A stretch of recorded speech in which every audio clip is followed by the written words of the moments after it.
Hey everybody, John O'Connor here, and today I wanted to talk about legacy characters.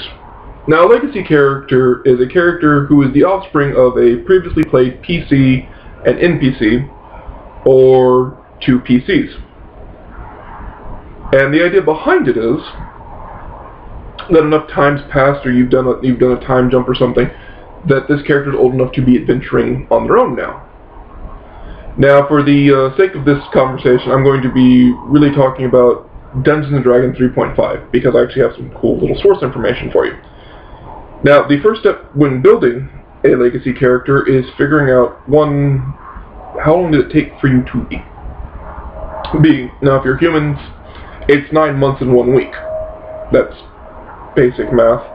That's something that everybody knows. But if you're playing an elf, if you're playing a goblin, a dwarf, you know, gestation periods vary. So actually, if you can get your hands on a copy of a book of erotic fantasies, it's a recommended read for me, but if you get your hands on one, turn to page 49, look at the pregnancy chart in there, and it'll tell you by creature, and then you look by your creature, you see your chance of conception, and then your gestation period. An example here would be the bugbear, who actually has an 80% chance of conception, and it's a 7th-month pregnancy, as opposed to the orc, who has a 40% chance and 6 months.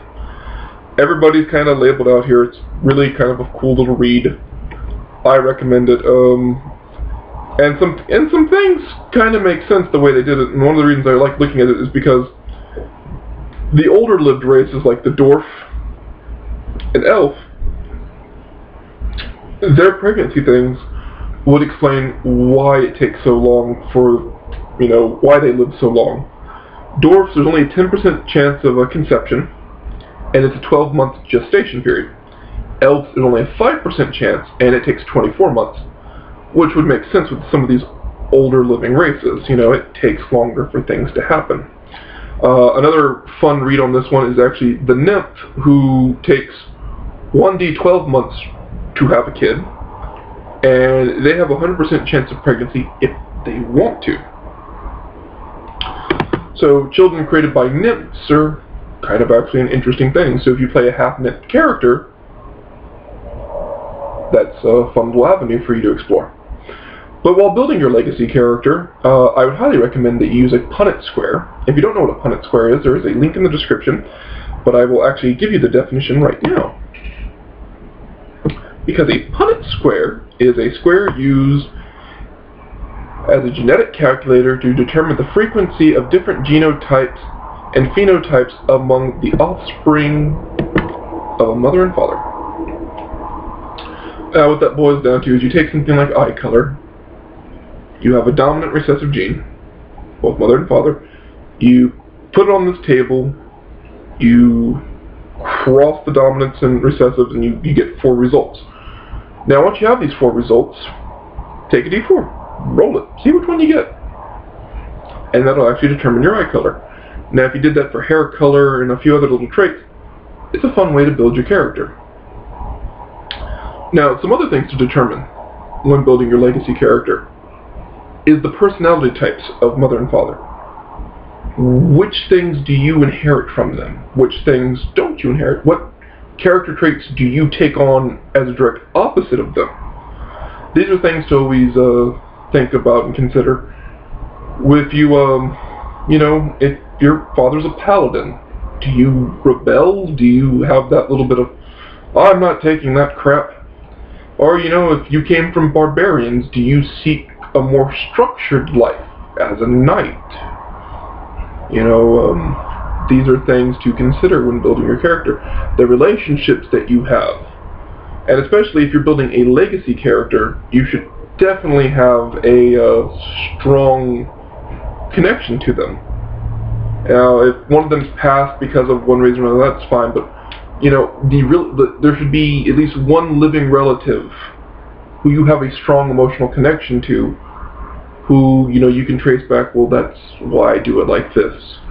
And actually, if the campaign's high enough, because depending on what level you start at, You know, maybe you inherited one of your mother or father's weapons, or, you know, one of their wands or staffs, something they used to use. And it's a fun little way, actually, if your DM or GM has done a time jump, you can use this legacy character to tell the story of what happened to your parent. You know, what stories did they regale you with? And if you're very creative about it, which I hope you are, you should paint your parent, the one that was venturing, if it was both of them, then both of them, in a very positive light when telling a story, regardless of how that story actually happened. With the idea that, you know, as people grow older, they like to embellish. So if you ran into anybody else who was part of that encounter or series of events, they can sit back and go, well, yeah, that's how it happened, or that's what they told you? No. This is how it happened. So you can have that fun exchange. So you can regale individuals with stories of your family's past. So this is just a fun idea. I've actually had one player who's done it before. Actually, no, I've had two players who've done this before. To varying degrees of success. The relationship, because once you...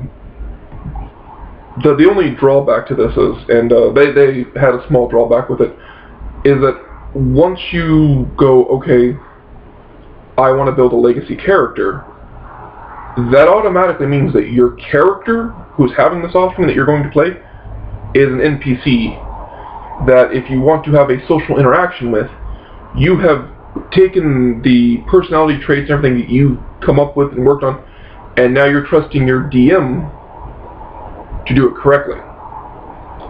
Now, that can be an issue just because you don't know if your DM's going to play it like you would have played it. And unfortunately, he has the luxury, or she has the luxury of going, enough time's passed, you know, things change, stuff happens.